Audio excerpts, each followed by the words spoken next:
Rogue Radio. Now available on Mixcloud at mixcloud.com/Rogue Country. Keep it rogue. What is going on, you vandals, vagabonds, and vansters? Welcome to another episode of Into the Van. I really hope you enjoyed our last episode with Tan Sanders and listened to his amazing new record, When Am I Going to Have My Day? It's brilliant. I really hope you enjoyed the chat. I hope you enjoyed the music. Today, we are at episode 50. We have done 50 of these episodes. That is an incredible thing to do. I've talked to 50 people, and 50 people haven't got bored of me yet. That's an amazing thing, and I really hope you've been enjoying this podcast. If you do enjoy this podcast, obviously please share it with friends, tell people about it, show anyone who you think might be interested in this type of discussion and in this type of music. They might get something out of it, and that's the only way we can really grow as musicians, as creative people, is all through word of mouth. But yeah, we did it. We're at episode 50. Today we are, of course, brought to you by my new single, Mothman. I really enjoyed this song. I'm going to drop a teaser for you now, but we are working on new music. Me and Rob are going to be going into the studio soon. We've written a lot of songs. One of my favorite ones is on YouTube at the moment. It's called How to Build a Guillotine. I wrote it for obvious reasons, but here's a little teaser of Mothman. Red eyes in the darkness, you warn me of a fate, racing down a darkened road, praying it's not too late. I saw Mothman, I saw Mothman.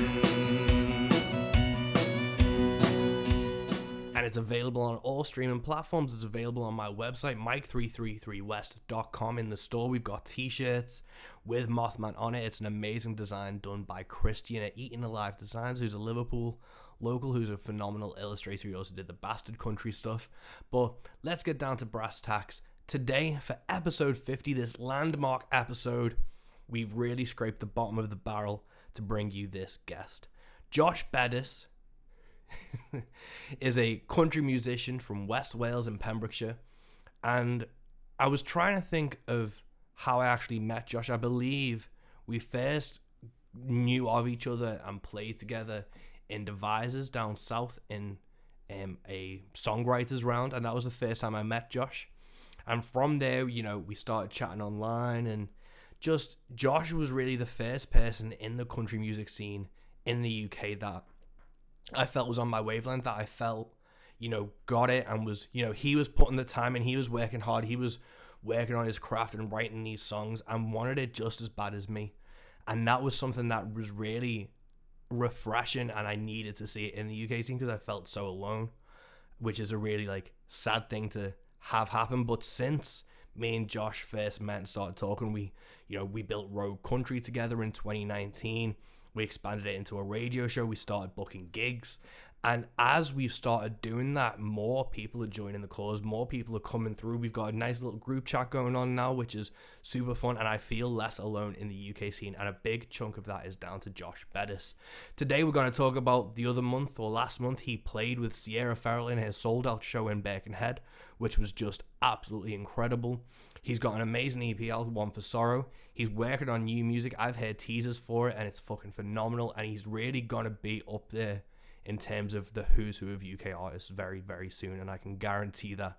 We played a festival in October last year, and we recorded a half-hour episode of Into the Van. It was meant to be longer, but dickhead me didn't bring my power supply for the recorder, so we only got half an hour. So the first big chunk of this talk was done the day after the Sierra Ferrell gig on the 28th of June this year, and then I'm going to do a little break, and then I'm going to play the audio we captured in the van, actually in the van, in October of last year, because it's also a great chat.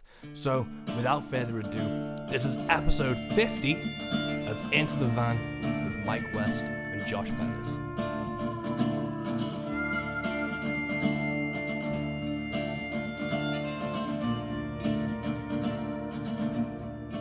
We are rolling for a very special version of Into the Van, where we aren't actually in the van. We are in my humble abode with the Mr. Josh Beddis. The one and only. So you want to get into last night first? Oh yes, it's the morning after the night before. What happened last night, Mike? So, a year or two ago, I got the option or the ability to book Sierra Ferrell for a world gig. It was meant to happen in January, and it sold out within 24 hours. And then I think they realised how fucking much of a demand there was for Sierra, and due to the pandemic and stuff, everything got rescheduled to June. We moved it to a bigger venue. That sold out, and you got to open the fucking show. It's crazy, man. Honest to God, it still blows my mind. What the hell happened last night? Yeah. So, obviously, I FaceTimed you when you got the slot because I've been chasing the support acts for ages because it was meant to be. Arlo McKinley was meant to be opening the show in January, which would have been fucking amazing. And like, I love your music, but it's Arlo McKinley. But then obviously it got rescheduled. Arlo did the Oh Boy tour recently, so obviously he was busy with that, which was amazing, which I went to in Manchester. And then the support slot was wide open, and I'd genuinely been pushing for you to open it since I'd booked the gig.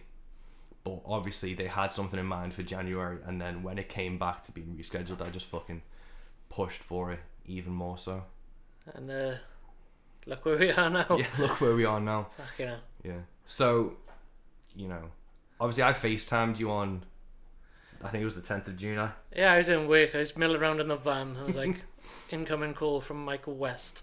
Wasn't even going to accept it, to be honest with you. I thought it was going to be some utter nonsense as usual. And then end up grinning like a Cheshire cat for like the next 2 days. Yeah. But that's the thing, man, because I'd been messaging the booking agent for ages, being like, I want this guy to open the show, I want this guy to open the show. And I told Civ, because I'd got an email being like, okay, resend us the links and we'll send it to management. Now it was like the furthest I'd got in ages. And I was like, ooh. I was like, this is a really fucking good sign.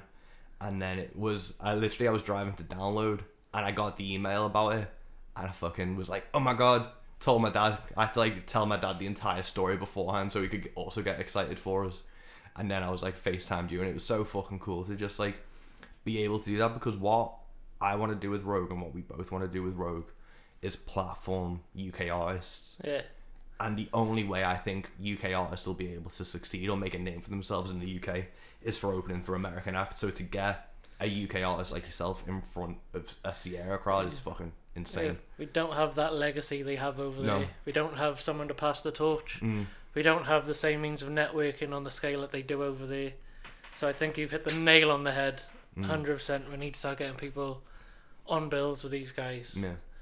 And yes, they proved it worked, I think, because that was one hell of a show. Yeah. So, told you on June 10th, and I think when I told you it was a 300 capacity venue, I think we were at like 280. Yeah. But we didn't announce you until it already sold out. So it wasn't like you had to promote the gig, which is a nice load off. The thing is, like, I got told short notice, and I'd already pretty much written this year off coming out of COVID and stuff. I didn't think I'd be doing anything other than trying to push the new stuff we're working on recordings and like laying down some foundations, and then you swoop in and drop this bombshell on me. No, right on. So, so the gig was yesterday. Did you do any preparation? Because you had like a half-hour set. Yeah. Did you do anything differently to prepare for this gig that you would do otherwise? Not really, to be honest. I had a gig on the Friday anyway, so I sort of went through the potential set then. So that was a good gig as well. So I was already on a high coming in. Confidence was up. Yeah. So it was weird. I had like nerves hit me just before, like the last 5 minutes before I went on. Then as soon as I hit the stage, man, I just relaxed completely and just felt right. And the crowd was so warm and welcoming, and so many fucking people. That's the man, because like we talked about this before, because obviously you crashed at mine for the night and stuff. We talked about this. When there's an artist that has like a following, you worry that people are only going to be going and only care about that artist. And I've seen it quite a few times when there's like a bit of a cult around people. Yeah, even see at smaller shows there seems to be this I don't know what it is. People don't want to watch support acts. Yeah. In fact, some guy told me that last night. Oh, I don't usually watch supports, but I'm glad I did. Yeah. So, Yeah. watch the supports, people. Fucking Yeah. hell. But that was the You cool... could be missing out. Yeah, but that was the cool thing where it was like, we didn't know how it was gonna go. I went out into the crowd when you first came on. With a cattle prod and just jammed them towards Yeah. the stage. Yeah, and just started like moving around and like yelling and clapping, so people thought more people were. But it filled out, and the cool thing was it got quiet, Yeah. and it was like the actual crowd gave a shit, Yeah. and you could tell. I could see like people like nudging, and it's a good one when you see people like Pushing to get to the front. yeah, but then people were like on their phones, but then putting their phones away, which is always a fucking good sign. So it was cool Yeah, to see like the crowd actually react to that, and then it filled up. It must have been 200-ish when you started playing, and then it was getting close to full when you were like finishing up, and it was a really fucking good crowd for you, man. And like that's the best I've seen you play. And like you're a fucking killer musician anyway, but I really like you were in the pocket the Hey. entire time that gig. That's what I mean. I don't even know what happened. They just, like I said, I was a bag of nerves until I went up those steps, Yeah, and then all that just left like a switch. yeah. And Was there any like? game time? Yeah, was there any like thinking you were thinking in particular for nerves? Because I know when I've done big shows, my biggest thing is like the guitar's gonna fucking break, or I'm gonna flub a line or something. But was that like the nerves that you go through when you? Oh no, man! I don't put that fucking voodoo on myself. Like, not gonna manifest that. It was just, I heard them, the band during sound check, Yeah. and they were incredible. And it's like, holy shit, I've got to go on and play now. Yeah, And it's like, it's always in the back of your head, what if it doesn't go down well? What if Yeah. I'm a bugger for getting lyrics and stuff, or stumbling over some chords or whatever. So you just want to put on the best show you can. yeah, It was an amazing opportunity, and I just didn't want to shit the bed, basically. yeah. And fuck, it just went down so well. Never sold so much merch in my life. It was just an incredible show. The feedback was great. Yeah. Autographs, man. I only get bills. No one wants my signature, and then fuck. Yeah. But that's, I think, what we were talking about before about American acts. It's when you put someone at like level head, and obviously the support act. It was a solo show. No one really knew you were going to be there until No. like that night. Like we changed the event page. We did say you were like opening the show and stuff, but a lot of people aren't gonna see that and things. So to actually see, Most people have already bought their tickets by then. yeah, that's the Yeah. thing. So Those last 3 people were fully away. yeah, but it was cool to have them actually come to the merch stand and Engage and- recognize you as the artist you are, because in the UK scene you don't really get that much. No. And it's cool. That's why having like us in the same conversation as the American artists who are killing it, it makes such a fucking huge difference. It was boss to see that it did in terms of merch and stuff. Oh, definitely, man. Yeah. And like, they were so nice as well. Do you know what I mean? She shouted me out at the end of his set, and Yeah. didn't have to do that. No. You know what I mean? That meant a lot. Yeah. It's so fucking good. I'm so fucking happy for you, and it was great to see like that reaction. That like, and it's hard because we've put Rogues on in the round. We did like the Outpost event in 2019, and people kind of showed up, but the crowd last night was so diverse, and it's how do we keep reaching those people is the interesting thing for me now, is how do we keep them coming back. Yeah, it was like such a widespread audience. Like, it was amazing to see. But then, like, we spoke about this before, maybe you have to look outside of the bubble to grow, Yeah. But that's the interesting thing to me, is I'd love to see like Sierra's analytics and insights and see where these people found her, Yeah. because she's not on the radio. No. She's not in like publications like So NME getting or plastered anything. all over the So, radio or... The 300 people that were there yesterday found her somewhere. I know a lot of it when I was speaking to people at the Charlie Parr gig, because I was flyering that in May. They'd seen her on Gems on VHS and West End. So is YouTube the platform for that if you've got that type of reach? But then how does the UK leverage that? Like, my dad's a big fan, and he lives on a mountain with no Wi-Fi, so... So where did he find her? I'll have to ask him. Yeah. I had such a bollocking as well, because he didn't know about this gig. He literally come back to visit, and I went home the day before. I got a very angry text message. But then, like I said, he's stuck up a mountain. You didn't even know he's listening to this sort of stuff. Yeah. Because I think there was like, there was a girl with a shaved head and a Joy Division t-shirt Yeah. next to a dude with like Jonathan Davis dreads, next to like a hipster couple, next Some to dude in like cargo shorts. yeah, and a then polo next to a shirt. dude who's wearing a fucking Country Roads t-shirt. So it's like you had like the whole The full spectrum of people, every walk of life, yeah. except those Tories, which we've discovered early on in my set. That got the biggest pop. Yeah. But no, that's the thing, and like it was even when Tyler Childers came over. It's like, where the fuck are these people hiding, man? How do you tap into that thing? But it's the American act and like the legacy of that. You've got to. It's a certain amount of legitimacy as well. You know. Yeah. We've got a stigma in this country for country music. Mm. People assume you're a weekend cowboy.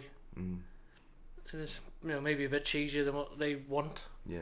But it's out there. People want that. There's a demand for it. Like you said, Colton Wall, Tyler Childers, they're all doing really good shows here. People are coming to them. So Yeah. how do we connect those dots? Yeah, I think we've just got to Trojan horse it in a way that's not as obvious as just like spanning links and comments, but to like actually showcase it, which is like the hardest part, and it is getting in front of the American acts. I'd say, and the country scene here is a small bubble. It's very insular. You have to break free from that sometimes in order to grow. Like I say, country fans are so die-hard and they've all got their own idea of what country music should be. Yeah. You're not going to make any new ground, do you? You No. need to get out there amongst it.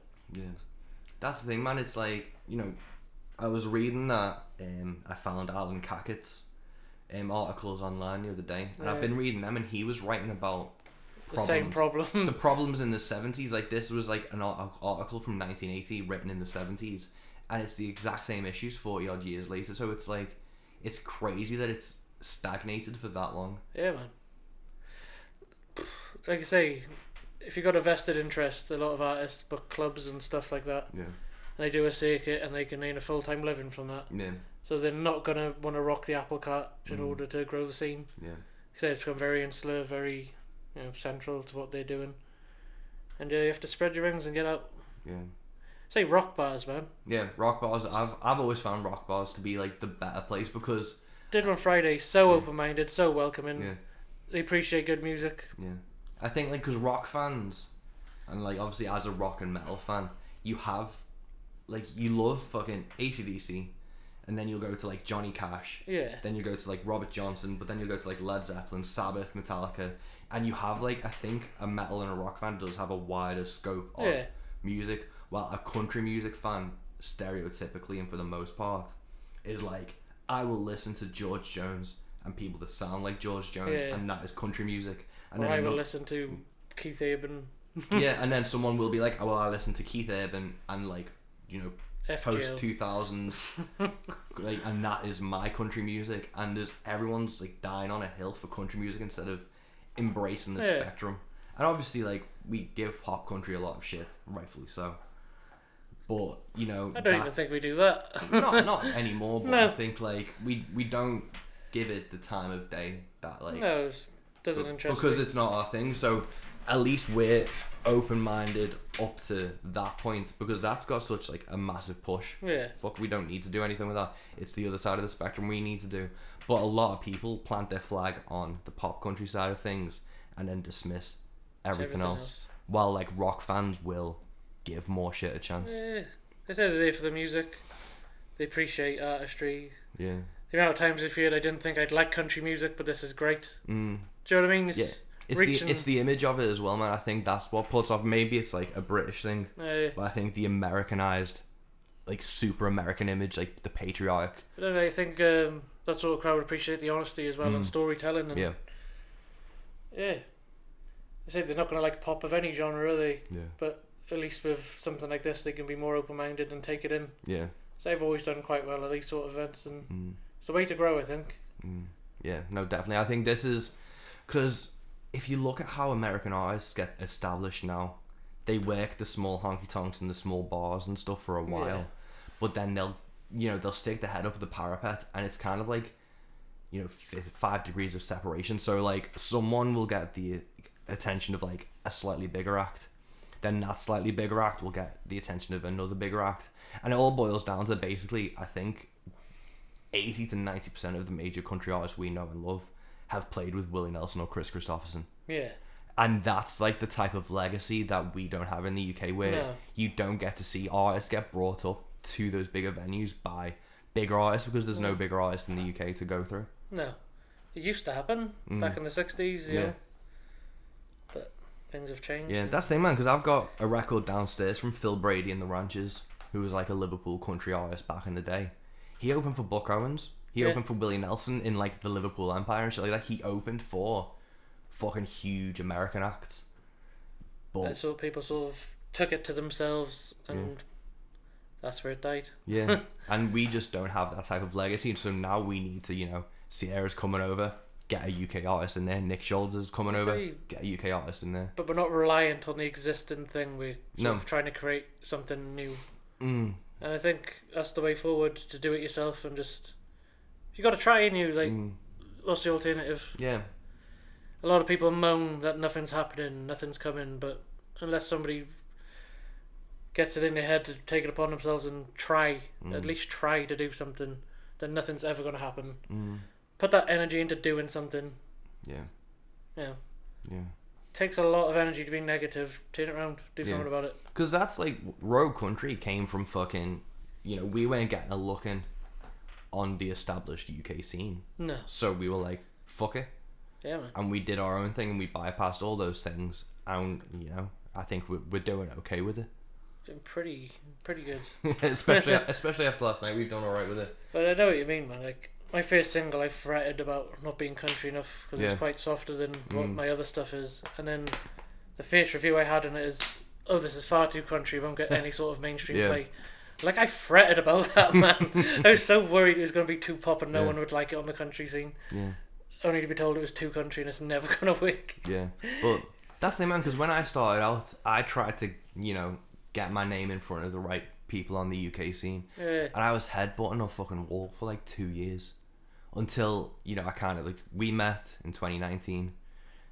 So that was like 2-3 years in from what I was doing. And it was like, we're trying to impress fucking 5% of the people who thingy. So it's just, you can bypass those folks and try and just fucking connect with people on a one-to-one basis. I've always, like, for a long time, like I say, when you first start out, you don't know any better and you're trying to get ahead. But I very soon realised that you need to be part of the scene, but not like completely on the scene.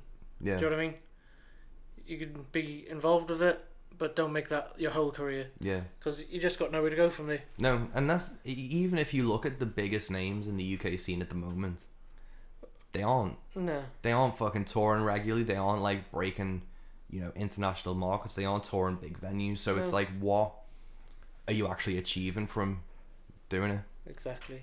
Yeah. But another thing as well, like we say about the country scene, there's like 3 or 4 different smaller scenes under one umbrella. It's not like one whole scene. No. You don't really see mixed bills. It just seems to be the same couple of faces doing the same couple of venues.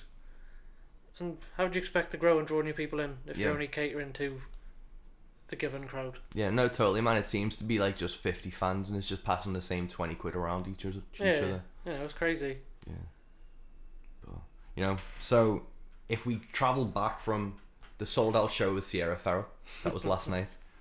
If we travel back from that, let's go to the very origin story of Josh Beddis. So, when did you first pick up a guitar? I originally tried learning drums because my dad's a drummer. Yeah, the thing is, your family's quite musical, aren't they? The whole family plays, and when I was small, my dad got me a drum kit. And then he tried to teach me to play the drums, but we're both stubborn as hell and we butt heads straight away, so I sort of picked the guitar up for spite and haven't really looked back. You know, I've been in various different bands. You know, been in a metal band when I was like a teenager, because I think that's most people's gateway into music.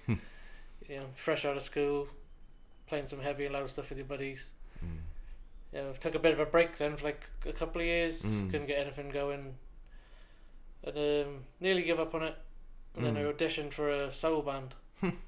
Didn't get it, but that band broke up, and we formed a rockabilly band out of a few of the guys from that, which was with my dad as well, and we did that for a while. And then got to the point where I just wanted to do my own thing, no compromises. Started writing a few songs, and just went from there, really.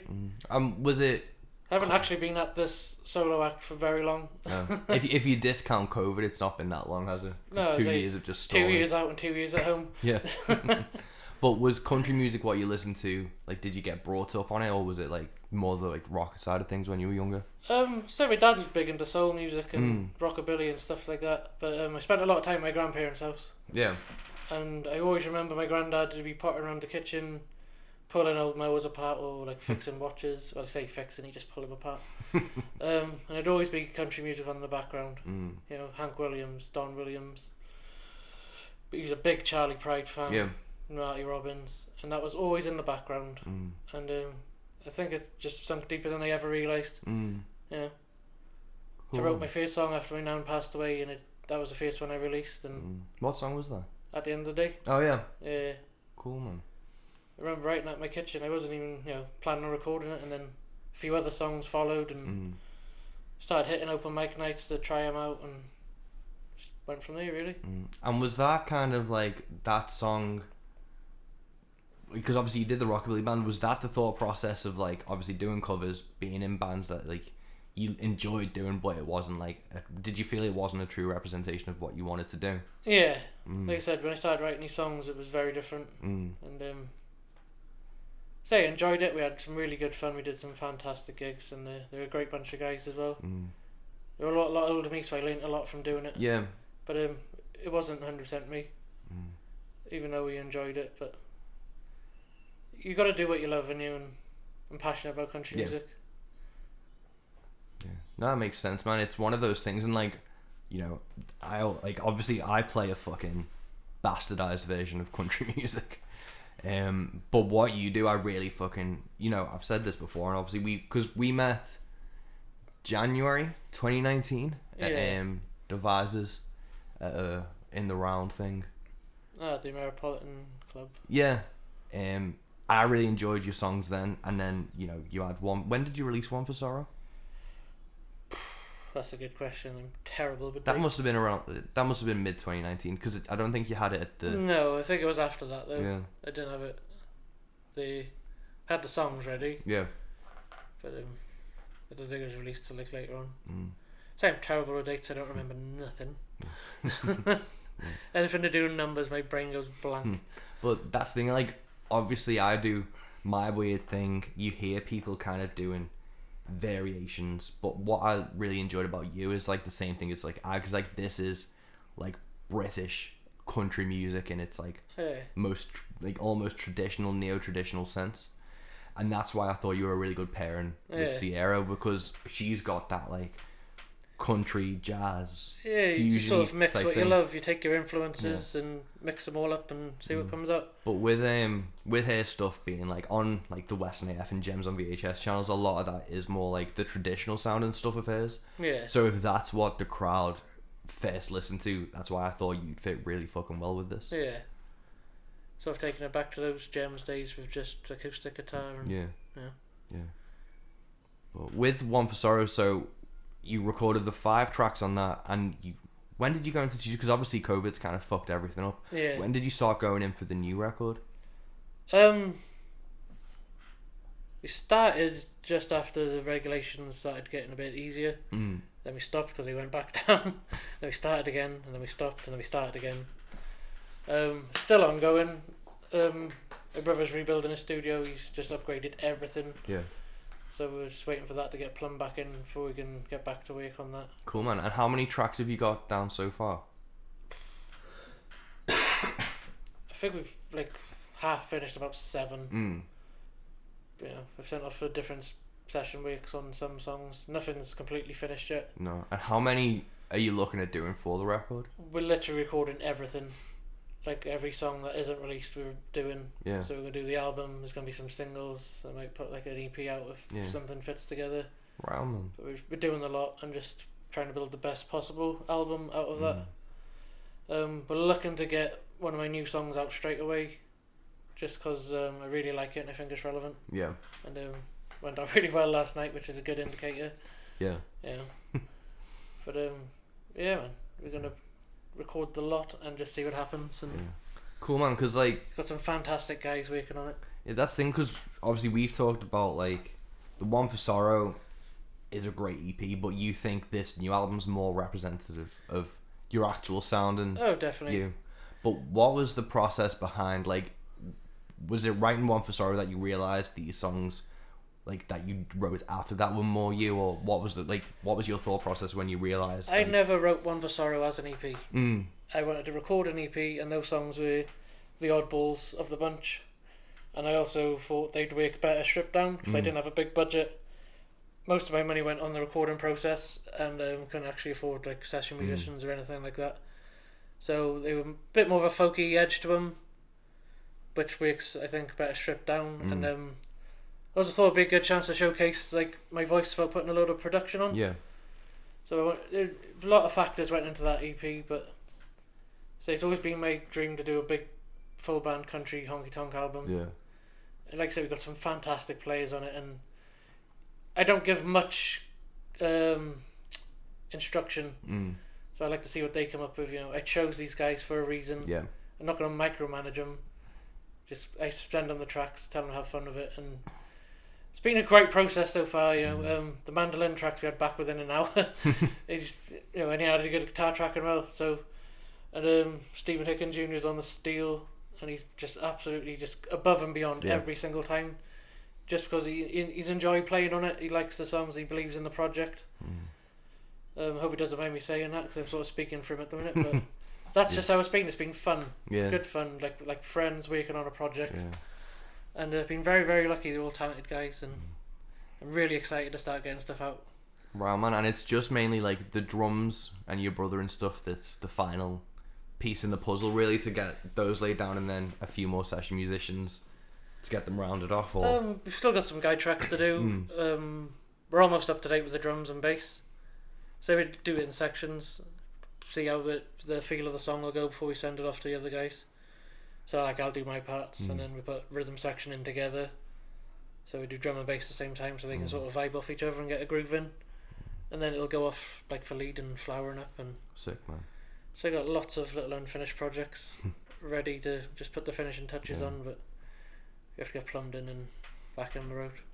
Yeah. Are there any either like contemporary or modern influences or like traditional influences that you had in mind when you were writing and recording this, of like how you wanted it to sound, not necessarily like copying their styles and things, but people who have influenced you for this record? I'd say a lot of people have influenced. I think it's important that you can tell who the influences are.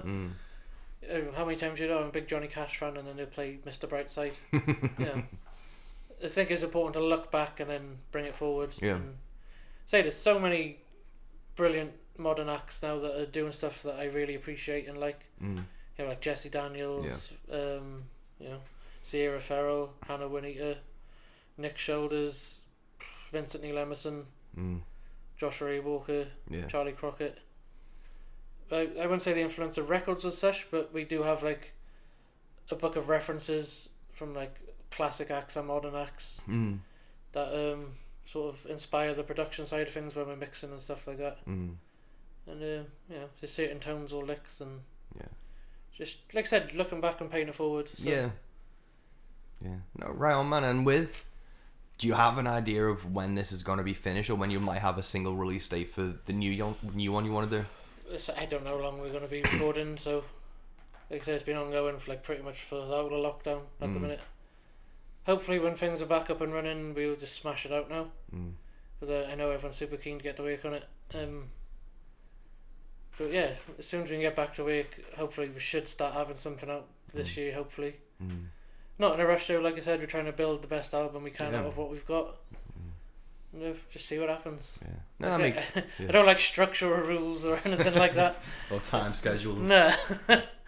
It is what it is, and I just want to put the best thing out I can possibly do. No, that makes total sense, man. And I think like the new one you're talking about, which you played last night, which is like about the cost of living and stuff like that, that's a really fun one, I think, to get out like quick. We've talked about this week. Well, it's relevant, isn't it? Everyone's feeling it, everyone's going through it. You can relate to that.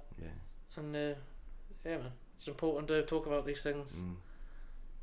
Too many people shy away from being like involved with politics as an artist, but then everything you do is politics. So not being involved in politics because you're an artist is being political. You know, saying nothing is worse than saying something.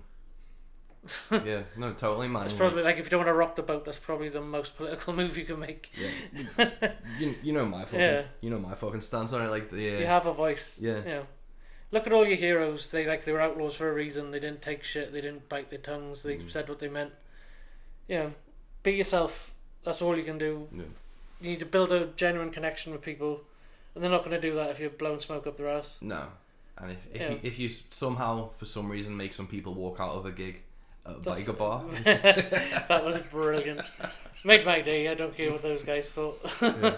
But that's the thing, man. Like it depends what mood I'm in, to be honest. Yeah. How much I go in on a rant. I generally think it's better to have a small fan base that gives a shit than a Yeah. large one that doesn't. Yeah, 100%. So you can only get that by being authentic and being yourself and just being honest with people. This genre especially like thrives on honesty.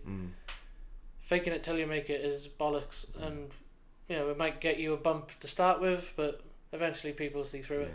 Because then, I always kind of went in from the mindset of, you know, I'll go on stage because I wrote a Nuke song, so I wrote that to be political, and I'm happy to go on stage and say that. But I think you have to do that early on and get used to doing it early on, because if you don't, and then like you say something 6 years later, and everyone's like, "What the fuck? Since when have you been political?" You miss the opportunity to get people used to it. Yeah. And people don't even like. See, if you do it early on and like you're just honest, this is what I'm about, then you're gonna get that right crowd to you to start with. Yeah.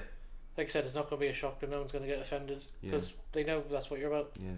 But then it baffles me when people don't even think, because like I've said this before, where it's like if you're singing about like the cost of living or your hometown being a dump and like being derelict and run down, that's their political decisions that impacted that.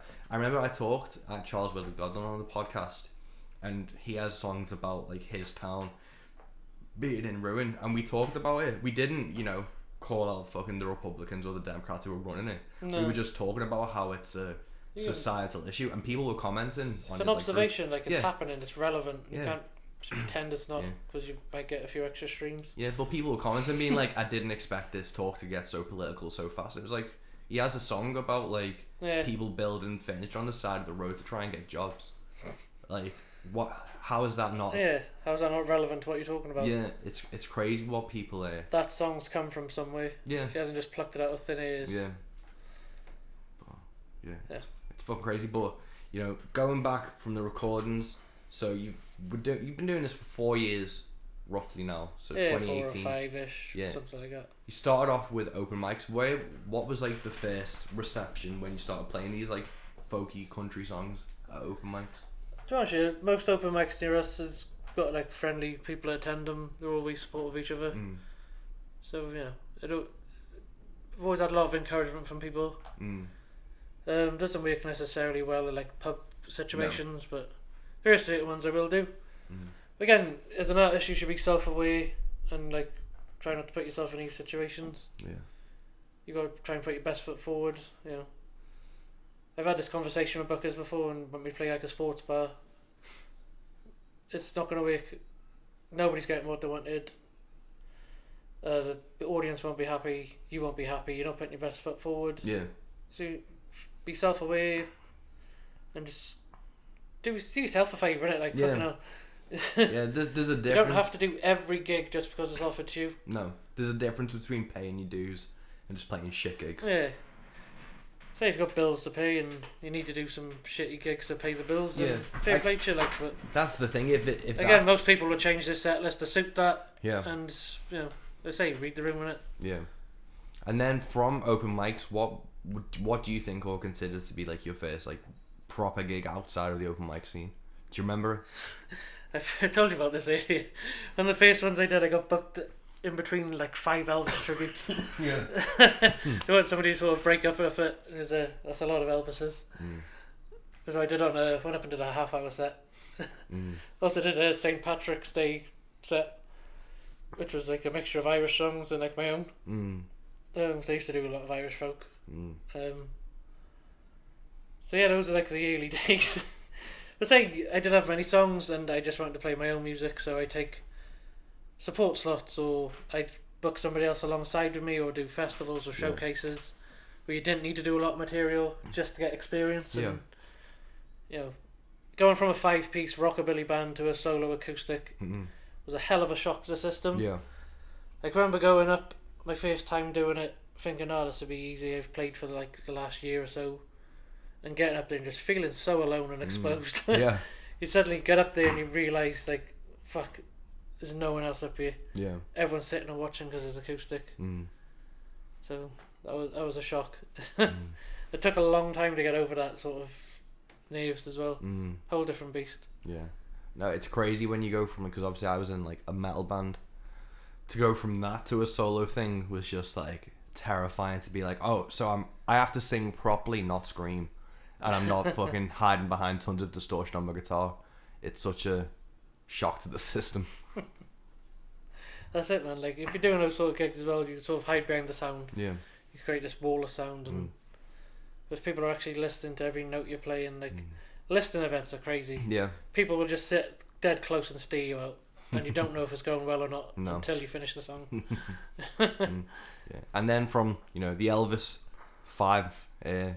Elvis nights, what did you do then? Obviously there was the COVID break. You've come out of that and you've been doing some cool, like, you did like Country on the Coast, Yeah, man. things like that. So has it been picking up? Because obviously you said you were writ off this year, but you've been getting some fucking cool gigs for the A lot of first half stuff the was year. just rolled over since lockdown. Like, it was supposed to happen, and it just kept rolling on and postponing. And it's lucky that a lot of things did postpone instead of just cancel. Yeah.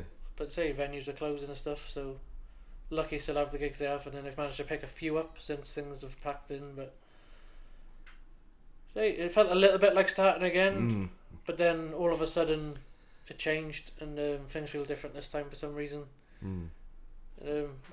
Really enjoying it.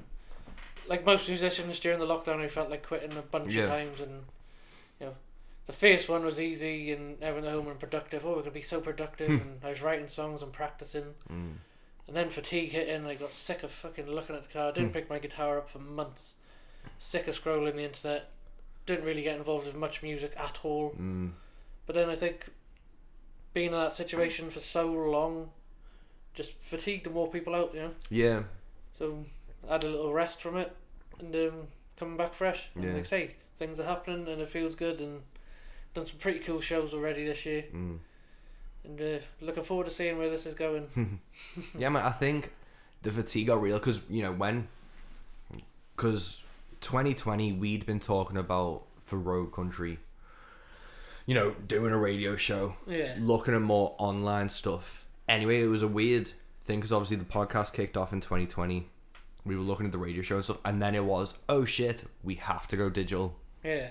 And I think we hit it pretty fucking hard for like the first half of 2020. Yeah. Up to like the winter, and then the fatigue did creep in. Was there anything, because obviously you talked about like thinking about packing it and stuff, was it just like the comfort of being at home and not having to Yeah, go on it's stuff? the thought of like getting back out and driving long hours and dealing with people, man. Yeah. I went proper hermit. Just love chilling out. Like, I'd light a fire and just chill out on my own, and then enjoyed the quiet. And I really didn't feel like just going back out there. It seemed like a chore. So I wasn't even listening to music very much. Sort of fell out of love with like music in general. No, I did the exact same thing. I was like, it became hard. Work. Yeah. It felt like work, yeah, and I just wanted to do other stuff. You know, I just out walking the dogs and spending time with the kids, and you know, that was good for the soul. yeah. You say like the music industry's a weird and hard thing to do anyway. So I think the break did me good, but at the time I could have quite happily like never come back to this. But here we are, onwards and upwards, and Yeah. got a new breath of life back in me to. Yeah. Was there anything in particular about, like, obviously because you already had stuff rolled over, was there anything in your head that you were like, oh well, this'll like kickstarted your motivation into get you back into the game again, or was it just like recording, getting Yeah. a chance to record? I didn't think I'd ever afford to be able to do a full album anyway. Then my brother went digital during the lockdown because he's a drummer, and he was doing remote and session work and stuff from like online. So he set up a studio, and he's like, well, do you want to be my guinea pig? Get in and we'll just like play around to see what we can do. So getting in the recording and like hearing my songs come to life, like Yeah. it's completely different with a full band behind it, and you sort of watch these songs develop into like the true potential. And I remember saying like even the throwaway songs that I used as just set fillers Yeah. have just blown my mind like with a full band behind it, and that really just made me excited to put stuff out. Yeah. And I wanted to start playing again, and yeah, man, I definitely owe it to doing that sort of thing. And fair play for my brother, like I would have never done this without him. He's really thrown me a lifeline here, and say it's been an absolute fucking pleasure. Like, we had some great session guys working on it with us as well. It's been so much fun. Like I said, being acoustic most of the time, you know, you don't get to see these full potentials. You do it acoustically, and you realise what you throw in to try and compensate for a lack of lead, and when you get a full band behind you, you get to sort of think about the production things. And I like working out what I'm going to do next to it. I'll take my tracks and sort of produce it in my head first, and then sort of decide what I'm going to do with it. Yeah. So Cool. it's just fun. It's like just give everything new meaning again. So man, and who are the session musicians? Obviously, you talked about Stephen Hicken Jr. on the pedal steel. Stephen Hicken Jr. Dave Luke's done some mandolin and a guitar track for me. Cool. And he was at the gig last night, Yeah, wasn't he was there last night, man. It was really good to see him. Fantastic player. Really, really good. Plays like Clint Bradley and Vera Van Herrigen and Ian Calford. So yeah, getting him on there as well, and for him to be excited is, you know, he's been around a while and he's done some pretty cool stuff. So to get him on board and like excited about the tracks really meant a lot to me. Yeah. You know, people like that, like I say, people you look up to on the scene and like they're working with you on a project. Yeah. Just incredible. We got John Rodge on guitar. He's my old guitar teacher and a very good friend of mine. And anything, I always like to have him involved in a project, and you know, absolute gentleman. Got Phil Corney then doing the bass. Again, very good friend of mine, and played in a few bands with different places. He's doing all the bass, and you'll never laugh so much as when you're doing anything with Phil. He's an absolute header, and I love it. Just rattling off jokes, like it's when we got any work done. And was a lot of it done, like, was all of it done remotely, or have you had a chance to play with, like... No, we did the drums and bass together in the studio, so that was sick. done live. Yeah. So like my brother Jack's on the drums obviously, and then Phil will come in and they'd sort of work out what they're gonna do and then play it together. So that was really good. I think they got through like a bottle of whiskey between them last time, and Nice. I was driving. So we just laughed the whole time. It was just, I'm sure there's loads of just outtakes of just absolute nonsense on there. Yeah, Like you'll have to slip do, it in there as a sample here or there. Or, yeah, you'll have to do like an Alison Self where it's like the skits are in between it. yeah. A lot of sketchy Lewis Capaldi impressions just become a running joke for no reason. Cool, man. And so you got 7 done. You said you're recording everything. How Yeah. many is everything? I think like between 15 and 17, I think. Nice. I haven't checked the list for a while, but obviously I keep adding to it as well. So yeah, we went like a 10-track album and then singles or EPs or whatever, and see what happens from there. But I say I want to do the best record I can put together, so Yeah. we're not going to really plan anything until it's done, and we can sort of pick what's going to fit with what and really plan it out that way. Cool, man. And live, what's the plan? Because obviously you were talking about a trio. Yeah, At some point, is that still going ahead at some point when you can... I'd like to. It's just getting the time. Say the Rob, who played fiddle with me, he's still keen, and he's going to do some session work when we start work on the EP again. But ideally, I'd like to get the album recorded first, And then because see. how we play it live will be different to how we record it. Yeah. Because obviously I'm not going to have a full band, so we'll have to change it for live, and I don't really want to overdo things and try and do too many projects at once. Yeah. So half the battle is like you can't take too much on. It's better to try and do things well than do everything at once and end up burning yourself out. Yeah. No, after seeing Sierra's trio last night, Yeah. I need to find a double bass player. Bass player in country music is the absolute backbone, and I've said this so many times. People always look for like the obvious stuff, but a good bass player will make or break that sound. Yeah. And then, obviously, talking about a live trio, what you're going to be doing live, what have you got booked in coming up for the rest of 2022? What year? Yeah, we're in 2022. I got a couple of festivals, doing Rustic Stomp with you and like Mark J. Lee and That's going to be Darren such Edens. a fucking fun hang. It's gonna be such a good hang. Like the lineup's absolutely killer. That's a lot of acts that I like on the scene all in one place. So it's gonna be a hell of a weekend. Say like a few festivals now. And see what else comes my way. I don't think I've got like too much in the book. I know off the top of my head I'm gonna be doing the acoustic buzz of Blind River Ski. So that's always a good one. Cool. Got cancelled last time, so it'd be nice to get out and do that. But got the Kutch Festival in St David's. That's gonna be good. That's Martin Harley and stuff like that. So Oh, cool. yeah. Some more cool acts. Yeah, because that's the cool thing about yesterday was getting to see fucking obviously Brandon Ridley. Came up. Jackson Ward was there. Who's a great new guy on the scene. There was a few people there, and it felt nice to have like a rogue event. Yeah. Where people kind of knew each other, and you could like chat to people. It was cool to, after having like so long being off. It's like building that community vibe. Yeah. It's we're all on the same boat. We're trying to help each other, and it's just great to see these guys out and about. Yeah.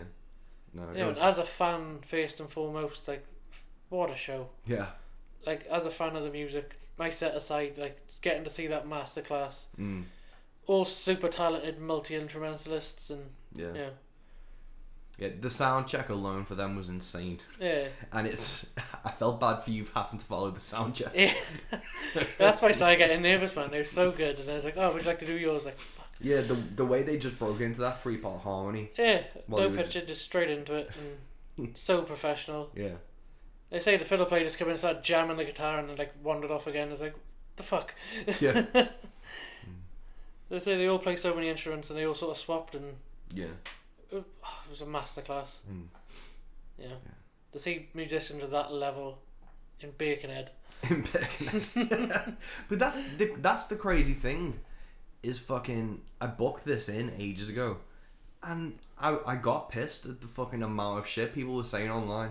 Yeah. Because originally, I get that it was in a fucking pub in Birkenhead, but that's what the venue was going to be. It was going to be a 100 capacity venue underneath the Swinging Arm Rock Pub, and I really liked that place. And to have people commenting, being like, "Oh, why is it in a like?" Because I fucking booked it, lad. I fucking booked it, and that's where I had it. And then even to move it from the Swinging Arm to Future Yard, and Future Yard's a phenomenal venue. Yeah, it's a great venue. It's so fucking nice. All the staff are amazing. Like I said, and they looked after you so much, and a really nice vibe in there, and lovely venue. One of the best venues I've played. Yeah, but it's weird that like obviously it's not Liverpool, which is only 10 minutes away. It's not Manchester or anything. Yeah. But like I said, when we were walking to Savers with Sierra, I was like, behind like the car park we were walking past used to be Stairways, and Iron Maiden and White Zombie played there. Yeah. So bands have played in Birkenhead. It's just it needs a venue and someone willing to bring them, and that's what I was really fucking hyped for, was having someone like Sierra come to my hometown. It was fucking insane. Yeah, man. Like I said, if you build it, they will come. And Yeah. I think it's a relatively new thing where people only want to do like major cities. Yeah. And you can sort of understand the logic behind that, but just because it's somewhere else doesn't mean it's going to be bad. No. You know, last night was proof of that. It was a fantastic venue, great atmosphere. Yeah. Everyone enjoyed it. The show was killer. Still blown my mind. I honestly couldn't speak for like an hour afterwards. It just You couldn't speak before either, man. No. The only thing we got out of you for the entire night was what a world. What a world. It started off like as a brain fart, and then it just became like a running joke. It's like a dog with a bone. It's like, what you say, man? How often do you get to play a fucking sold out show with Sierra Ferrell? Yeah. I'm just a fat lad from Wales who writes songs in his kitchen. What a world. Oh, what a world.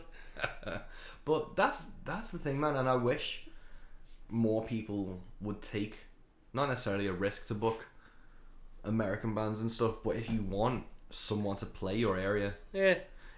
it's normally an email to find out if you can. It's not hard. Like, all I did was actually shout out to Chris Dover, who's just released It's a Difficult World, which is a phenomenal record, but he told me, because I had John R. Miller and JP Harris was meant to play Birkenhead, so I was already talking to their agent about that gig, and Chris was in talks to book Sierra for Bradford.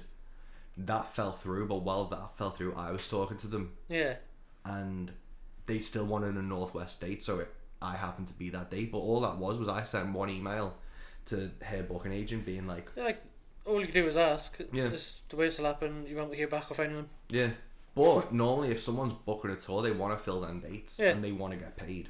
That's it. So they will 9 times out of 10 respond to you. Because even I've been sending like preemptive emails for next year to say an RSI like, and I've had a reply back from all their agents because it's a fucking gig and it's money on the table. So if you want to book something in your hometown, all you have to do is find out their booking agent info, which is on their website, and book a venue. Yeah. Which most will do in exchange for cash. Yeah. Yeah. So, and obviously it's risks and stuff, but the risk is super minimized when it's an American artist. People want to see. Like I say, they got that history and legitimacy about them, and like I said, hearing that band play, man, you realise like we're only borrowing this genre from them. Like that was something else. I just think, like they just totally know what they're about. Yeah. And like I think if you had a trio, we'd be saying the same thing about you. I think it's just, again, it's giving someone that opportunity and seeing them in that light.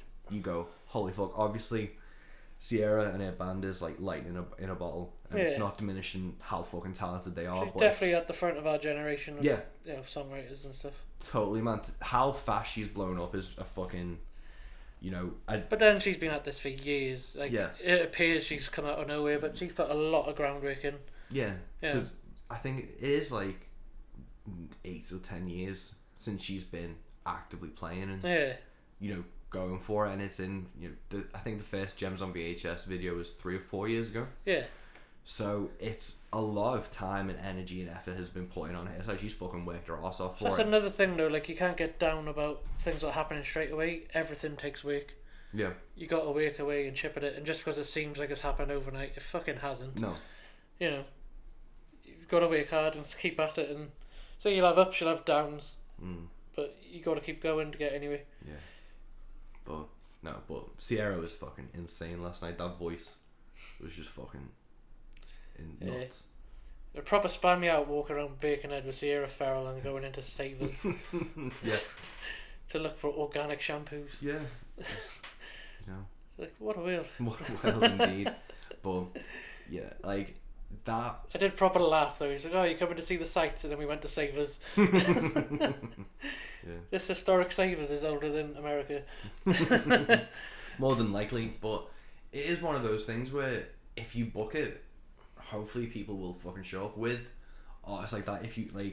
If you're listening to this and you do want to book an American artist or someone you're a fan of, obviously I'm not talking about trying to book fucking Tyler Childers or Sturgill Simpson or someone insanely massive, but if someone's on their first UK tour or hasn't toured the UK yet, it's worth an email, it's worth a punt. But, Definitely. yeah. And then, like I say, they usually come back, they play somewhere bigger, and it just grows from there. Yeah, that'll be the interesting thing to see what Sierra does next, because it's going to be academies and. But she's already talking about coming back. Yeah.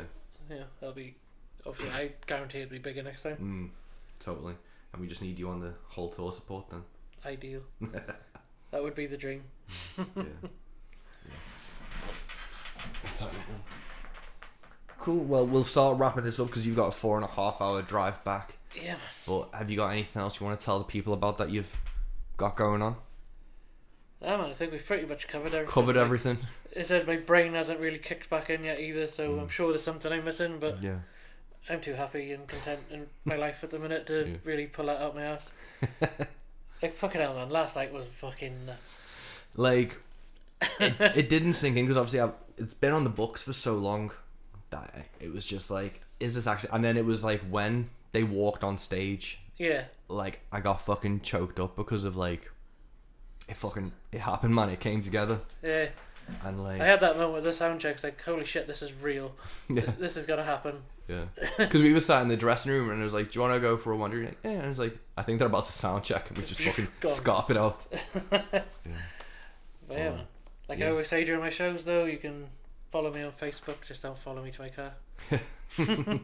No, but like, yeah, it's cool to see that like you've had a bit of a boost already on your socials and things from last Mate, night. people were like on their phones hitting follow whilst I was on stage. Like, Yeah. my phone was going nuts in my pocket, and then I checked it when I got off. It's like all these new follows, and you could see the fuckers in front of you. Like, Yeah. it was crazy. Right on, man. Yeah. Yeah. I say, like, I haven't had much time to check it today. Yeah. Just been soaking it in and enjoying it, and Yeah. we'll see what comes next. Yeah. Totally, man. Well, what a world. What a weird.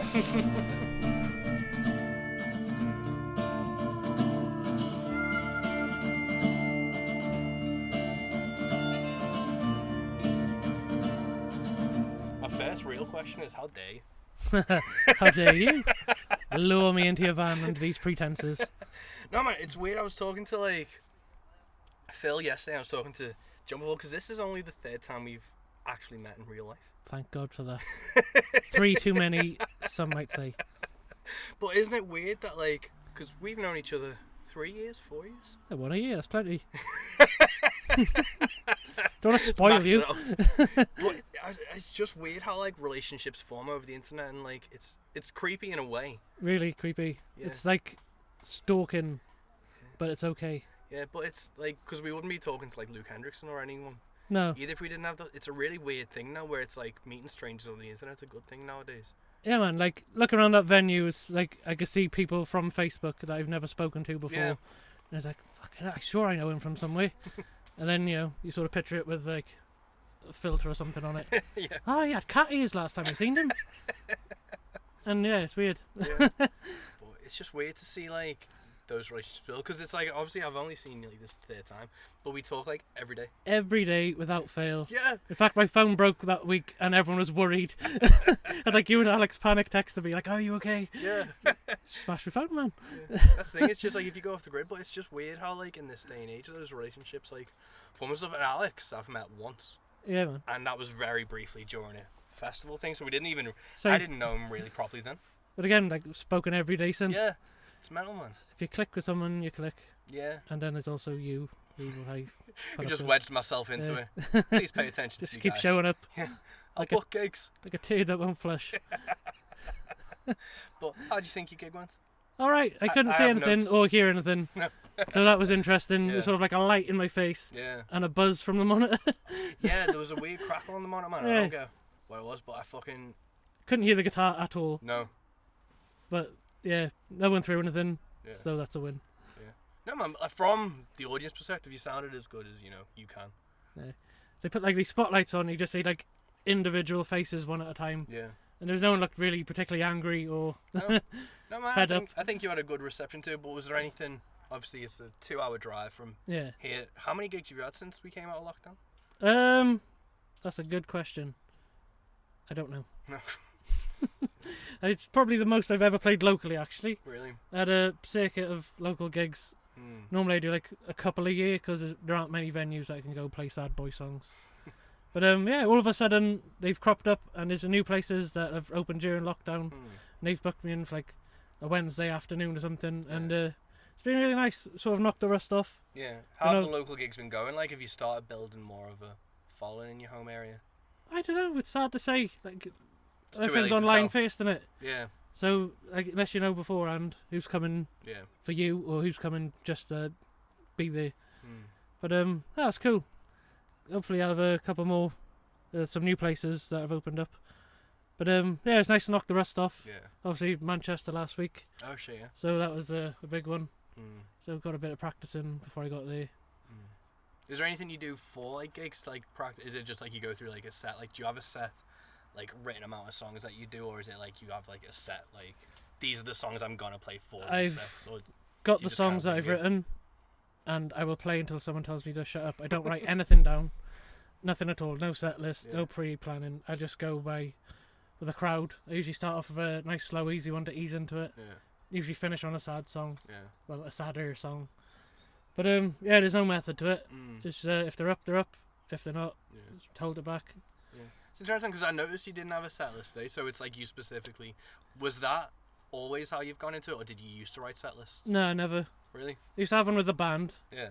but that's because the guys really needed to know, Yeah. and there were certain songs they started, so I need to know what was coming. But no, on my own, it's just me, so I don't have to worry about anyone else. So I know roughly how long, if I play so many songs, what it's going to be. Mm. But yeah, wing it. It's getting stressed with the band, trying to organise stuff, so Yeah. I'm not organising nothing. Give me a date. Tell me where it is. Mm. Let's do it. Cool, man. And how long have you been doing this for now? Um, Like the solo acoustic stuff? not that long. Mm. I've been in bands a lot more than I was solo. Mm. Never really had the confidence to be solo. Still don't, but I can just get up and go now instead of freaking out and having anxiety attacks. Because that used to be a big thing. Yeah. I went from a 5-piece pub covers band to doing like a sit-down listening show, Mm. and I didn't twig on that it'd be different, and I sort of got in front of people and just proper shit the bed. Really? It's like, holy shit, I'm on my own, there's no one around, everyone's looking at me, Yeah. what's happening? Yeah, man. I remember, It took a lot of getting used to. yeah, the first time I ever tried to sing in public, I was in high school. And do you know, like that stage fright that you see in like movies and TV shows where they literally can't, like a word doesn't come out? Yeah. And all the kids just start ripping like Carrie. Yeah, that happened. And I've always kind of been like, that's the worst case scenario. Yeah. So anything else after that's a bonus. But I remember having that shit. But what was the catalyst to go from the pub bands to the country stuff? Or to the solo stuff? My nan passed away, Mm. and I wrote the first single I wrote, and people seemed to like it. What was that song? At the end of the day, Mm. I wrote it about her after she died. It was a bit like therapy. Mm. So I thought, people seem to like that one. I'll try and write another one. Mm. And then I sort of got like a 20-minute set together. So I was doing like open mics, and people seemed to enjoy it. Mm. And I just kept slowly building the setup, threw a few covers in, and just really started to enjoy just doing my own stuff. Yeah. Because no matter what band you're in, there's almost always a compromise. Yeah. And I just didn't want to compromise anymore. Mm. Just slowly built up, got the confidence to get out there, try my own songs. Yeah. I've written songs with bands, but then it's not the same as going out No. on your own because you've always got like a band with you. Mm. I've always sang and played. The whole family sing and play, Yeah. so it's always something I've been around. But like I said, it was a confidence thing as well. I Mm. never really just wanted to push my own thing. Yeah. What was like, obviously with that song about your nan and stuff, what was the confidence or the first kind of thought process for when you started getting up on stage and solo stuff? Was there a, I'm not very confident at this, Yeah, and it was like a leap of faith kind of thing, or was it kind of? my wife's very confident for me. She's Yeah. a big supporter, and like I used to get panic attacks and stuff, even like about travel and driving. Mm. I had a car crash and it made me very nervous to go anywhere. Yeah. And she was one that always pushed me forward. Come on, you can do this, and she'd have a word to me. So when I'd be freaking out and not wanting to do anything, she'd sort of talk me back down to earth. Oh, sick, man. Yeah. How long have you been married for now? Coming up to 10 years. Nice. Yeah. Only feels like 2 or 3 because I'm still young and useful. It still feels fresh and everything. Out of the way, old man. Cool, man. Like, it's weird. Obviously, I've been married nearly 3 weeks Yeah. now, and it's crazy. But obviously, you have a wife and kids and stuff, and you still gig and stuff. Is it hard to juggle Yeah. those things and those responsibilities? It's hard on myself. I'm very hard on myself. Mm. I feel guilty because it is quite a selfish thing to get up and drive 5 hours the wrong Yeah. direction. But like I said, she's very supportive of what I'm doing. Mm. And a lot of things I wouldn't do if it wasn't for her pushing me. Yeah. So it's good in a way. Mm. But yeah, man. Like I don't like staying over anyway. So like last weekend, I drove to Manchester and back that night Yeah. because if I'm not in the bed with my missus and the kids aren't around, I don't sleep. Mm. So I wouldn't have been any better off staying away anyway. Yeah. It's weird. Yeah. You just get used to it. Yeah, especially with the lockdown and stuff. Become very close Mm. and almost a hermit. So like coming back out into the wheel's weird. That's the thing, because we had these conversations. Was it hard Yeah. during lockdown? Let me just switch this light off because I don't want to waste the I was battery. gonna say switch the microphone Yeah, on. let me just switch it off. 'cause taking I'm- the piss out of me the whole time. Yeah, we haven't even hit record on this. But, with lockdown, we obviously had those conversations. Was it hard to get back to playing after such a long time? I nearly quit so many times. Really? As you know, because Mm. you've taught me around as well so many times. Got like the first lockdown, I was proactive. I wanted to write songs and play and practice. And then fatigue sort of hit in, Yeah. and I just hated music. Yeah. Wasn't even listening to music. I was just doing anything else, just going for walks. Mm. I think you sort of go into like a survival mode Mm. to get you through this weird situation, Yeah. and it just got completely fatigued and uninterested in doing anything. Like I say, I missed a load of releases and stuff. I wasn't even listening to music really. Yeah. And yeah, man. So it did take a lot to get back into doing it. Mm. And the first gig back was at like a small cafe, and I was so nervous. Like I've never been that nervous before a gig, Yeah. and I still wasn't sure if I wanted to carry on and push it. But once I got in there and started setting everything up, the nerves went completely. And yeah, man, Yeah. it's weird. It's weird, man, because, like, obviously everyone didn't gig for ages, and I think if we didn't have the Rogue stuff, I'd have fell into a bit more of a Yeah, fucking spiral with it, because that was a good thing to keep focused on, and obviously the podcast and shit. But I think, like, because even this fucking weekend, man, I was like, do I actually enjoy this? yeah, man. And you have those conversations with yourself where you're like, do I actually need to be fucking driving like 9 hours for this? Is this actually what I want to be spending my time with? And it's those conversations that are grim, man. Yeah, like I say, I'm grateful I had you boys with me doing the Rogue stuff, because I just wasn't keeping up to date with anything at that point. And you Yeah. sort of propped each other up, and I know you guys have done the same thing. Yeah. It gets too much, someone else sort of steps in and helps Yeah. each other, and you know, everyone's really supportive of each other as well, which is great. That's been the good thing for the last like lockdowns and shit. And discovered so many great artists Yeah. and friends. Yeah. You know. Yeah. It's been And, crazy, man. It's like, because obviously the Rogue stuff we set up as a like an antithesis. Like the answer to the shit that we just don't get. Like, obviously, I'm not saying this in a bitter way, but we don't get promoted and we don't get No. like a spotlight in the UK the same way other artists do. So we set this up as a way to kind of A home for misfits. a home for misfits, and it Who was didn't quite have their place. and just to like get other people noticed and Yeah. stuff. But I said I didn't want to spend time bashing shit I didn't like Yeah. and complaining about the yeah, situation. that would have been easy to do if we'd have just completely just gone fuck you, fuck you, fuck you. But, Everything's crap. yeah, but then it kind of baffled me. No one else really set it up. No. Like it wasn't like I was kind of expecting more to come out of lockdown of other people doing their own thing and Yeah. setting their own stuff, because this wasn't that hard to do. Maybe you're doing too good of a job. Maybe we've just taken all the other competition. But yeah, man, like, if you're going to spend that much time shitting on stuff you don't like, imagine what would happen if Yeah. you put that effort and time into Yeah. doing something positive instead. Yeah, that's the thing, man. Because like I remember for ages when I first started out, I've been doing this 4 years, Yeah. coming up 5 years in last September just gone. I remember for the first year, I was trying to get into like country gigs Yeah. and trying to get into like the Liverpool songwriter things, and I started just having a fucking not a breakdown, but it was just like, what is it that I'm doing that's not fucking working? Like, why does everyone hate me? I like to write you a list of why people hate you, mate. Yeah. I've got one prepared, actually. Let me just get my book. Is this what this podcast is for? It's an intervention of why I'm a cunt. Do you know what grinds my gears? But it was like fucking bashing my head against the wall trying to get these fucking people to notice me. And the biggest like revelation and the biggest relief was when I was like, I don't fucking need these guys. Yeah. Do you know, like, that first single I released, Mm. I was so concerned that it wasn't really country. Yeah. And I had these reviews from all these British country publications, whatever you want to call them. Oh, it's too country for radio play and this won't take off. It's a nice song, but it's too traditional, it's too country. Yeah. I was like, holy crap, I was freaking out because it was probably like the most commercial thing I've ever written. Yeah. And like compared to my other stuff, it's kind of like pop by a country mile. But then to be told that that wasn't Yeah. what people want to listen to and that's not mainstream, it's like, holy shit, what have I got to do Yeah. to get noticed? That's the thing, man. And I was like that. I was like, and obviously I'm not as country as you are, Yeah. but I'm apparently the other side of it. And it was like, what do I have to do to get fucking noticed by these people? And it was like a freeing moment to be like, I don't need to be fucking noticed by these people. And then when we just kind of, because obviously I'd started talking to you by then, it was just, we just fucking do our own thing. Yeah. And it seems to have done well. Like, I don't think I've ever missed out on doing it our own way. No. It's still the same gigs everyone else is doing. Yeah. But at least we've got a platform and people to champion that side of things. Yeah.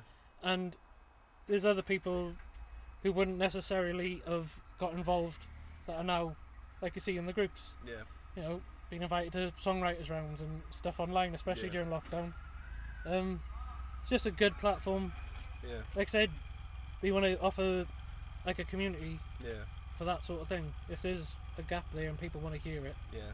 then you know, we're proving it's there. Yeah, man, that's the thing. We've proven that, like, you don't have to be, not necessarily even kissing us, you don't have to be You don't have to in play those the game circles and play those games. and to, pay like, get lots of noticed. money. Yeah. Fucking pay a subscription fee to get ignored. Even Alex, who's like the controversial one, isn't actually being that controversial No. unless you're doing shady shit, Yeah. and then it sort of hits home. But It's never malicious. He just loves the scene and wants people to Yeah. do well. Yeah. Do you ever worry that the rogue stuff overshadows what you do?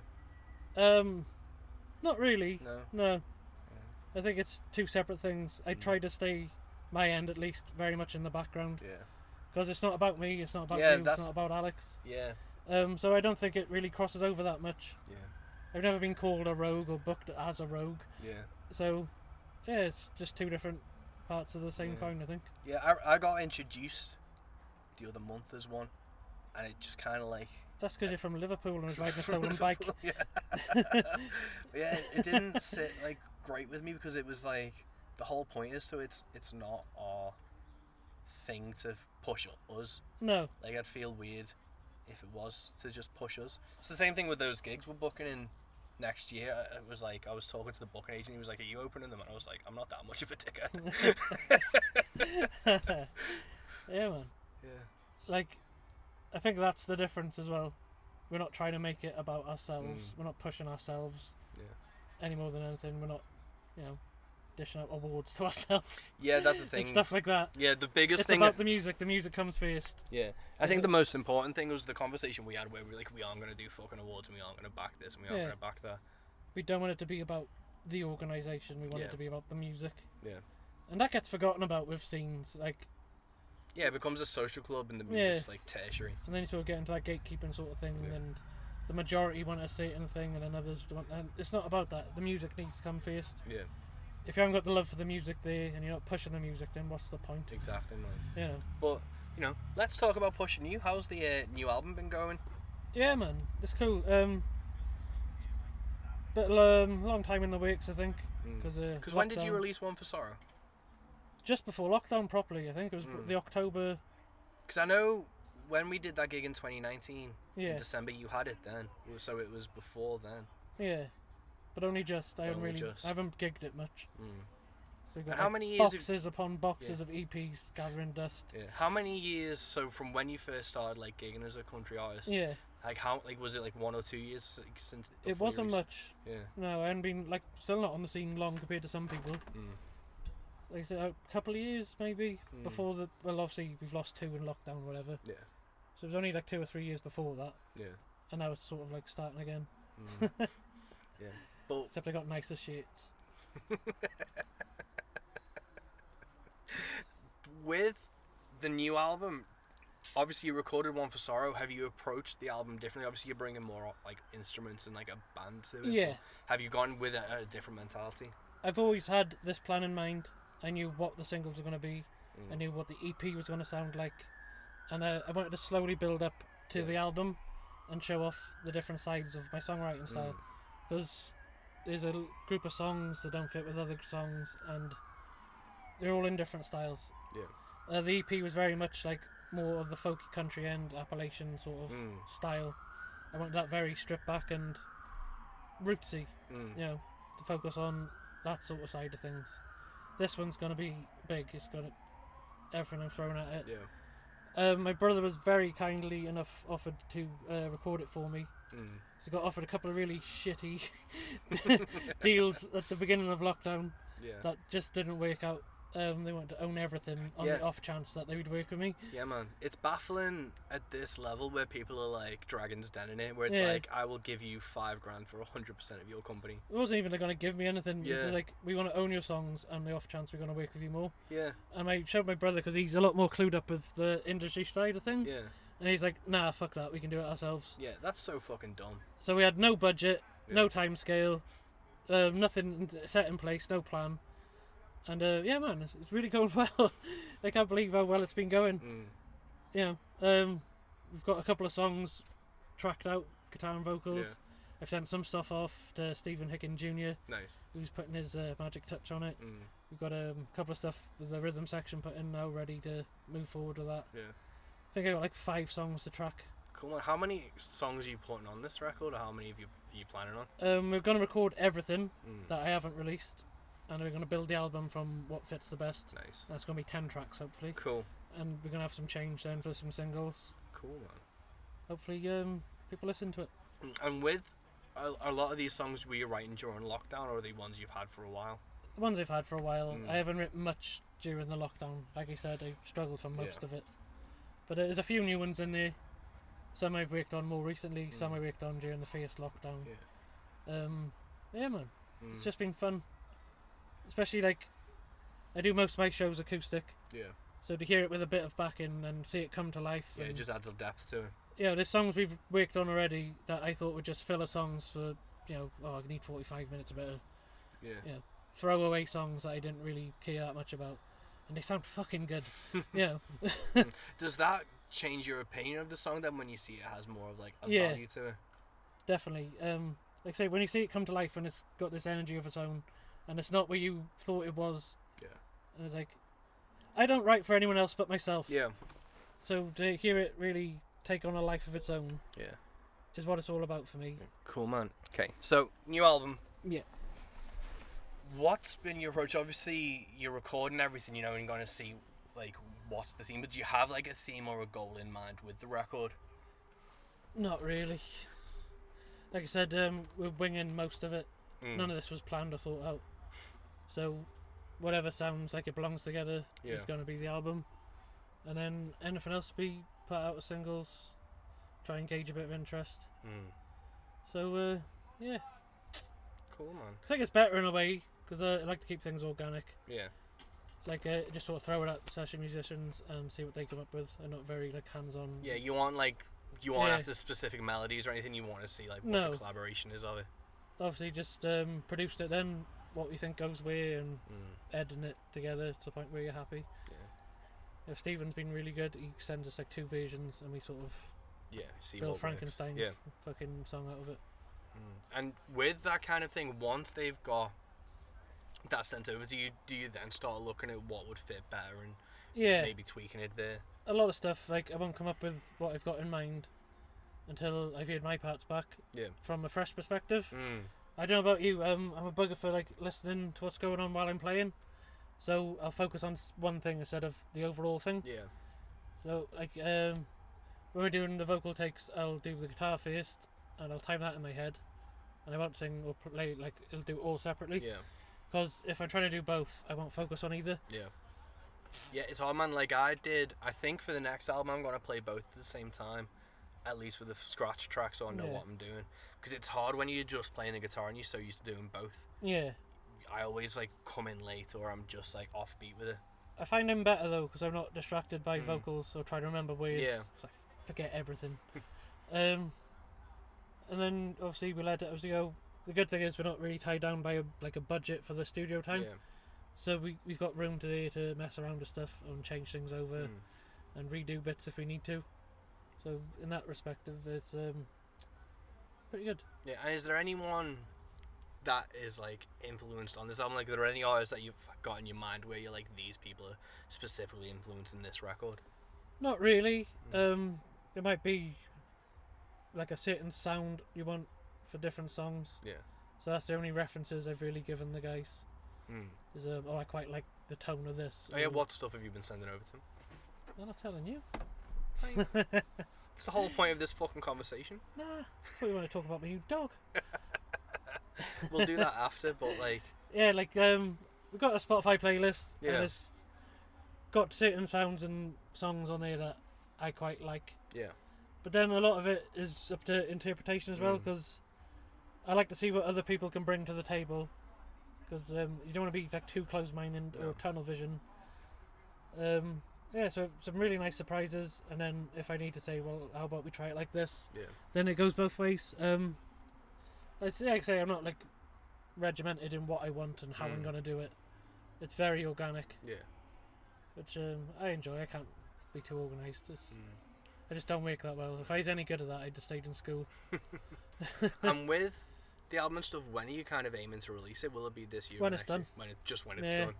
But like I said, we winged the whole thing. None of this was planned, so I can't say, right, I got a deadline. Yeah. This is why you can't have a label or a manager, man. They'd have a stroke. They would. And I'd just be so chill about them freaking out, and we'd get nowhere. Yeah. Just be like, it is what it is. Don't worry about it. But it's crazy, man. With this new record, have you got, because obviously you had the Appalachian sound of the first one, and you've been listening to a Spotify playlist of songs Yeah. that will remain anonymous for the time being. But you have kind of a goal to reach more people with this record. Obviously, that's the goal with every record, but is it? Do you have like specific people in mind for this, like, you know, Buck Owens fans or like traditional country fans? Like I said, I write for myself. Mm. There's no other agenda to that. I'm not writing to get in the bloody iTunes charts or, you know, Yeah. to prove a point to anybody. Yeah. A lot of musicians do, which is fine if that's what you're into, but I write for myself. These are the songs and sounds that I like and what I grew up listening to. Yeah. So if I can reach those people, that's a success. If there's only a handful of them, you know, so be it. Yeah. Like, it's not about money or followers or any of that crap. It's finding the people who understand. You know, there's nothing better as a fan of music to find a song that really hits home with Yeah. you and that resonates with you on a whole different level. Luke Hendrickson's very good at that. Yeah. Some of his songs are just blows your mind every time you hear them. Mm. And if I can have that effect on somebody, like even if it's just one person who he listens to that song and think, holy shit, that guy gets it. Yeah. That's a win. Yeah, man. And Luke's covering the Old House for his album that's coming out this Yeah, man. month. Did he let you know before he was going to record that, or was it just like... He sort of built up to it. He did an acoustic version Yeah. for his oh shit, I get confused with the other one. Is it Low in the Fields sessions where he covers his friend's songs? Oh, yeah. Yeah. So he did it for that, and that was really like blew my mind. And then he sort of wanted to do it for a live session for some Minnesota project he was working on, where they videoed in like a studio setting, and he asked me if he could do it for that. And then he approached me then about doing it on the album. He said he's got a few other songs that have a similar sort of vibe, and they've been going down well at gigs. And he sent me the version of it, and he's done a fantastic job. I can't believe how much different it sounds, Yeah. but without having to change too much. The basic structure and all is what I did, Yeah. but then he's added certain flourishes and instrumentation. Yeah, man. He's and- just wallpapered it. yeah, he's really done a Yeah. fantastic job. He hasn't shit on the original and lost its way from it, but what he has done is still very much Luke Hendrickson. Yeah. And yeah, we started getting reviews for that, and I've been nosing because it's nice to see what people interpret my songs as Yeah. from a different perspective, Yeah. and it's been really nice, man. Like I said, as an artist, having somebody cover your song Yeah. and do such a awesome job on it, Mm. that was kind of mind blowing. Yeah. Again, like that's how I'd gauge success. Yeah. Yeah. Has it made you think about, like, because the Old House is also going to be on the new record, is it? Like, are No. you kind of done with Yeah, everything that was on One for Sorrow is going to stay on One for Sorrow? yeah. And you, like, with Luke's version, it hasn't made you think about how to rearrange it and put it onto your new record? No, I wouldn't want to do that, and I don't want to. I think if I did, I'd be influenced by what he did. Yeah. You know, because I've already written the song. That was my interpretation. So if I tried to redo it, then I'd be influenced by what he did. Mm. And I'm happy with that song. It was perfect for that time. Yeah. But now I'm moving on to something else. Yeah, cool. I really love how you play that live as well. I think your vocals really fucking, like, because it was the second song you played today, and it really just fucking cut through it. I think everyone. I think when you're doing it in a live setting, you can put more emotion into it. Yeah. It's not as rigid, and you've got people here to feed off. Yeah. If you can see them. But yeah, man. Like I say, I don't really do anything the same twice. Yeah. It's just if people are enjoying it, I'll keep going. Mm. It's all very loose. And obviously Luke's coming over next year, and you're touring with him. Yeah, And I'm touring with him because I've put the whole fucking thing I together. am just jumping in. Just jumping in. Are you planning on doing that as a duet, man? Because I think that'd be really fucking cool. Do you know, he's messaged me. He's like, "Dude, who gets to play it?" It's like, well, surely we're both I'm gonna doing play it, and both of you can fuck off. Well, that was the only compromise. But no, I was like, yeah, we should try and do it together. Yeah. So that'll be interesting. But with the tour next year, is that going to be your first, like, tour? Yeah, Yeah. definitely. Again, you've pushed me to try something I wouldn't normally have put myself forward for, and it's gonna be really interesting. Has there been a reason? Because obviously, like, I did one in 2018 just because I find, like, in my head as a musician, it's like, it's one of those things you have to do. Yeah. But was that ever in your mind as like you needed to like run it shows together like that? It's not something I really thought of. Hmm. Like, I know you've very proactive and organised your own tours, and you've gone with other people and you've organised for them to come down. And Yeah. I'm just happy to play. So whatever comes my way, Yeah.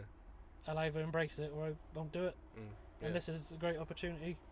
But it was never anything on my. I haven't got like a bucket list of things I have to do. Really, there's nothing that No. like you need to like tick off. Like I said to my missus, the first time I heard one of my songs being played on a radio station is like, I was just messing around in my kitchen with that like 3 weeks ago. Do you know what I mean? Yeah. Just grown from that. Mm. It's just embrace the good. Yeah. That's all you can do. Otherwise, you can become like obsessive and stress over things. Yeah.